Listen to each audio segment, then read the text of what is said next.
Think about it. What's the most disturbing film you've ever seen? Does it have ghosts, an axe-murdering maniac, or an alien monster hell-bent on destroying all life on Earth? As unsettling as all those things sound, they've got nothing on the subject of our video today, because sometimes there's nothing more sinister than watching helplessly as a simple household item tears a family apart. Even Stephen King was impressed by the film, describing it as horrible and also horribly funny. So what makes The Coffee Table the most disturbing movie of 2024? Let's break it down. The movie starts with a close-up of Maria screaming in pain while giving birth. The camera stays on her face the entire time and doesn't flinch. Right out the gate, the film throws us into an intense and emotional scene, an appetizer of misery before the full-course meal that is sure to come. In the next scene, we jump a few months ahead. Maria's in a furniture store with her husband Jesus and their baby Cayetano. After the baby was born, the family moved into a bigger apartment, and now they need a coffee table. This is a good time to mention that Jesus doesn't like the baby's name and considers it fitting for a fascist bullfighter. He's actually unsatisfied with a lot of things in his marriage because his wife never lets him make any decisions. Jesus feels overwhelmed and isn't ready to be a dad.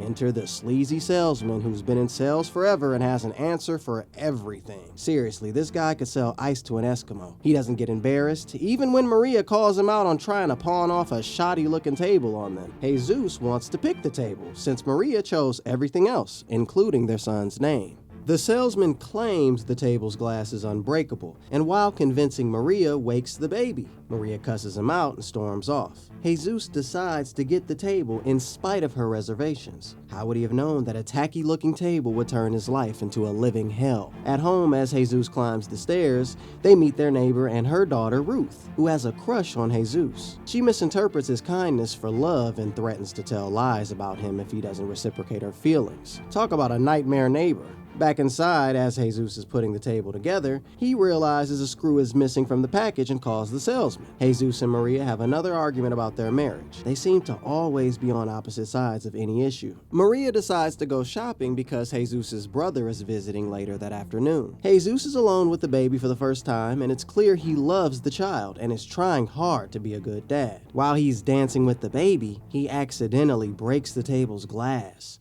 resulting in a horrific accident off camera. The fact that we don't see anything but hear the baby's cries if stopped confirms our worst fears. While Maria is shopping for wine, she meets an old friend and catches up. Maria talks about how excited she is to be a mom. She calls home, but Jesus hangs up quickly because he's still in shock. The film shows us the scene in gruesome detail. There is blood on everything. The carpet, a teddy bear, Jesus' clothes, and the table itself. Bits of glass are embedded in Jesus' hand, and he winces in pain as he takes them out. He places the baby's headless body back in the crib, but is too scared to pick up the severed head under a chair. When he tries to clean up the mess, he realizes they have no cleaning supplies, so he rushes to the neighbor for help.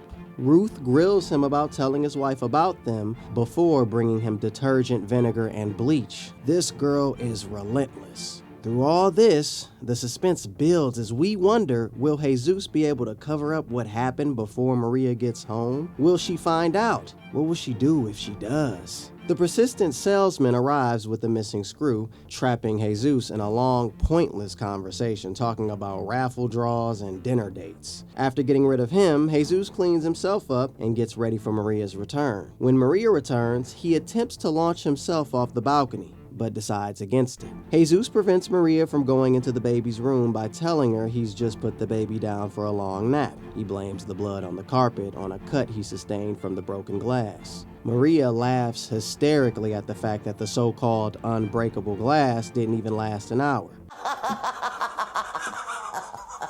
Her laugh is truly unsettling, and at any minute, we expect her to uncover Jesus' lies, especially with all the bloodstains around the house. The clock is ticking. You cannot hide a baby's death from its mother for too long. It's only a matter of time. They prepare dinner, but Maria decides to check on the baby. Jesus stops her, and she grabs the baby monitor instead. It picks up a dripping sound. It's the sound of blood dripping from the cot. Just then, Carlos and his young girlfriend arrive.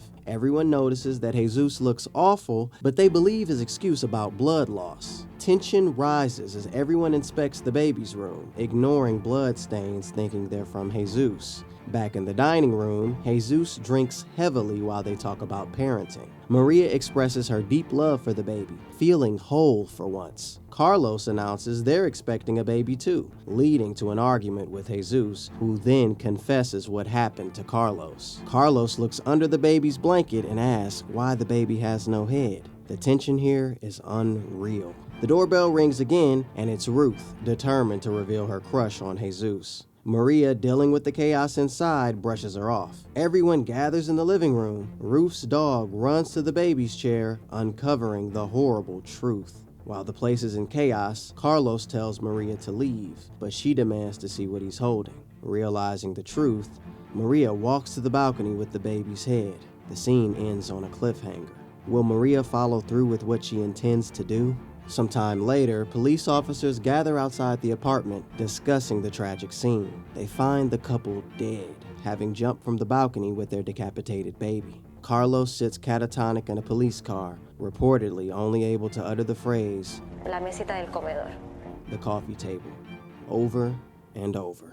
This movie is so brutal because of its simple premise. We're not dealing with any ghosts here. The table isn't even cursed.